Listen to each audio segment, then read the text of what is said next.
The plan that would become famous as the Hail Mary did not begin with tanks racing across the desert. It began with a problem that looked almost too large to move around. Iraqi forces sat in Kuwait, behind mines, trenches, wire, artillery, and dug-in armor, facing south toward the most obvious direction of coalition attack. If the coalition simply drove straight at them, the war might become exactly what Saddam Hussein wanted: a costly collision against prepared defenses, broadcast to the world in images of burning vehicles and stalled assaults. General Norman Schwarzkopf needed a way to make Iraq look in one direction while the real blow gathered somewhere else. The answer was audacious in its simplicity. Hold the enemy's eyes on Kuwait, then send the heavy army far west, north into Iraq, and east into the Republican Guard's flank and rear. If you would like to move beyond the podcast, you can see my available books at militaryauthor.me. And at trackpads.com, you will find magazines and galleries with hundreds of thousands of photos and videos to explore. The nickname fit because the plan carried the feeling of a long throw into uncertain space. It was not desperate in the sense of being careless, but it did ask a modern army to do something immense and risky. The coalition would stretch the battlefield from the Persian Gulf far into the western desert, wider than the Iraqi command could easily understand or control. Along the coast and near the Kuwaiti border, Marines, Arab coalition forces, and other units would keep Iraqi attention fixed on the defenses Iraq had spent months preparing. Farther west, 18th Airborne Corps would move deep into the desert to guard the outer flank and threaten Iraq's lines of communication. Between those two worlds, 7th Corps would carry the main armored punch, turning east toward the Republican Guard. To understand why the plan mattered, picture Iraq's defense like a clenched fist pointed south. The knuckles were the prepared positions in and around Kuwait, where Iraqi infantry, artillery, mines, and tanks waited for an attack coming up from Saudi Arabia. Behind that fist stood heavier forces, including Republican Guard units positioned farther north and west, ready to reinforce, counterattack, or cover withdrawal. A direct assault into the knuckles might still win, because the coalition had enormous power, but it could be slow and bloody. The Hail Mary aimed at the wrist and elbow instead. It tried to unhinge the whole arm by moving around the prepared front, striking where the defense was less ready, and forcing Iraqi commanders to react after the decisive movement had already begun. Deception and fixation were as important as speed. The coalition did not want Saddam to recognize too early that the main armored weight was shifting west. Amphibious forces in the Gulf helped keep alive the fear of a landing on the Kuwaiti coast. Attacks and movements near the obvious front suggested that the coalition might drive directly north into Kuwait, or through the Wadi al Batin, the dry channel that seemed to offer a natural avenue into Iraqi-held territory. Iraqi commanders had to defend against possibilities, not certainties, and that uncertainty pinned attention in the wrong places. This was not a magic trick. It was military misdirection built from real forces, real threats, and real danger. The best deception works because the enemy cannot afford to dismiss it. The western sweep demanded more than a bold arrow on a map. It required whole formations to move through terrain that looked open but was not easy. The desert could swallow alignment, scatter convoys, and make distances feel unreal. Units had to travel far enough west to get around Iraqi defenses, then north, then east, while staying close enough to support one another and far enough apart not to jam the desert with vehicles.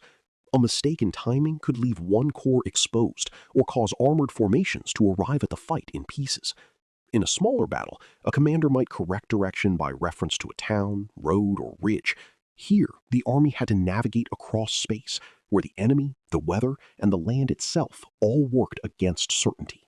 The plan also depended on logistics holding together at a scale that is easy to understate.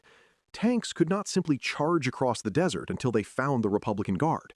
They needed fuel, ammunition, spare parts, water, food, medical support, recovery vehicles, and roads or routes that could bear the traffic of war.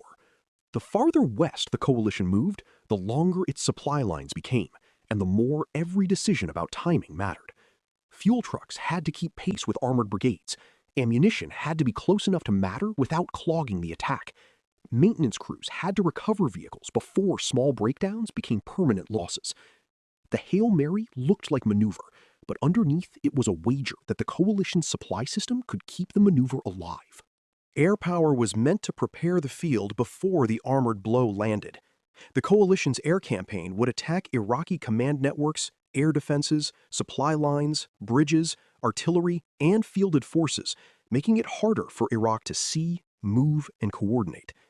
But the ground plan did not assume that bombing alone would solve the problem. The Republican Guard could not be declared defeated from the air and left in place if Kuwait was to be liberated securely. Armored forces would still have to close with Iraqi units, find them in bad weather and broken visibility, and force the issue on the ground. That is one of the central lessons of this campaign. Air power could shape the battlefield dramatically, but tanks, infantry, artillery, engineers, and cavalry still had to finish the work. For 7th Corps, the Hail Mary meant becoming the central hammer in a moving battle. Its divisions would not merely advance north, they would wheel east toward the Iraqi heavy formations that mattered most. The 2nd Armored Cavalry Regiment would screen ahead, searching for the enemy and protecting the Corps from surprise. Behind it, the heavy divisions would follow, each with tanks, mechanized infantry, artillery, engineers, and support elements moving as part of a larger machine. This was the kind of mission 7th Corps had been built for in the Cold War. Not a static defense, not a narrow assault, but a Corps-level armored battle against a serious mechanized opponent. The difference was that Germany's forests and villages had become sand, dust, and open distance. 18th Airborne Corps had a different but equally important role on the wide western side. It included lighter and highly mobile formations, along with the 24th Infantry Division, a mechanized force capable of moving fast and deep. Its job was to extend the sweep, protect the coalition's exposed flank, threaten Iraqi rear areas, and help prevent Iraqi forces from escaping or shifting freely. That outer movement stretched the Iraqi problem until it became harder to grasp. If Iraqi commanders focused on Kuwait, they risked being turned from the west. If they shifted west too late, they risked moving under air attack and into the path of coalition forces already in motion. The plan sought to give Iraq no comfortable answer, only late choices under pressure. The greatest danger was not that the plan lacked imagination, it was that imagination might run ahead of control. A wide flanking movement can become a masterpiece when timing, reconnaissance, and logistics hold together. It can become a confusion of columns when they do not. Commanders had to know where their own units were, where neighboring units were, and where the enemy might be, all while moving through weather and terrain that could shrink visibility to almost nothing. Communications had to carry intent, not just orders, because subordinate leaders would face moments when the situation changed faster than higher headquarters could explain it. The Hail Mary, therefore, rested on a particular kind of trust that trained units could keep moving toward the purpose even when the map no longer felt clear. The Iraqi side of the story is just as important, because the plan was designed around Iraqi assumptions and weaknesses. Iraq had prepared to defend Kuwait against the attack it expected. Its army had strength, but much of that strength was tied to fixed positions, centralized command, and a defensive arrangement that looked south. Once the coalition began moving far to the west, Iraqi commanders had to detect the shift, understand its meaning, report it clearly, receive orders, and reposition forces quickly enough to matter. That is difficult for any army under air attack. It is especially difficult for an army whose command culture discourages initiative and whose communications are being disrupted. The Hail Mary was not just a movement around ground, it was a movement around an enemy decision-making system. There was also a moral seriousness hidden inside the operational design. The coalition wanted speed, not because speed made war exciting, but because speed could shorten the campaign and reduce the time Iraqi forces had to inflict damage, execute demolitions, or regroup into new defenses. At the same time, speed increased the risk of confusion, friendly fire, bypassed enemies, and units colliding in darkness or dust. Modern armored war promises precision, but the battlefield remains crowded with uncertainty. The Hail Mary tried to use overwhelming power intelligently, striking hard where it could matter most, rather than grinding through every trench line in sequence. It was a plan meant to defeat an army, not to turn every defended position into a separate bloodbath.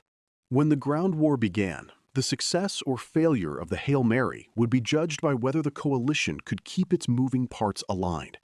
The fixing attacks had to hold Iraqi attention, The Western forces had to move fast enough to make the envelopment real. 7th Corps had to turn east at the right time and find the Republican Guard before it slipped away. The cavalry had to lead without becoming isolated, and the heavy divisions had to follow without losing momentum. In that sense, 73 Easting was already being shaped before anyone reached the 73 grid line. The coming battle would be the sudden, violent moment when this sweeping design touched an Iraqi armored defense that had not yet escaped.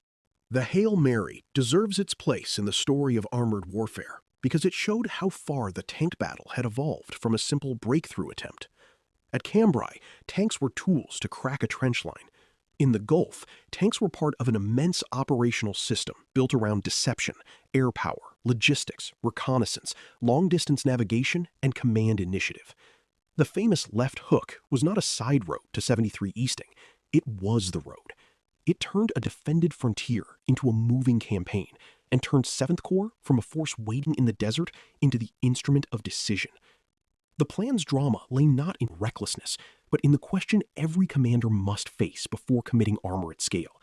Can this army move farther, faster, and more coherently than the enemy can understand?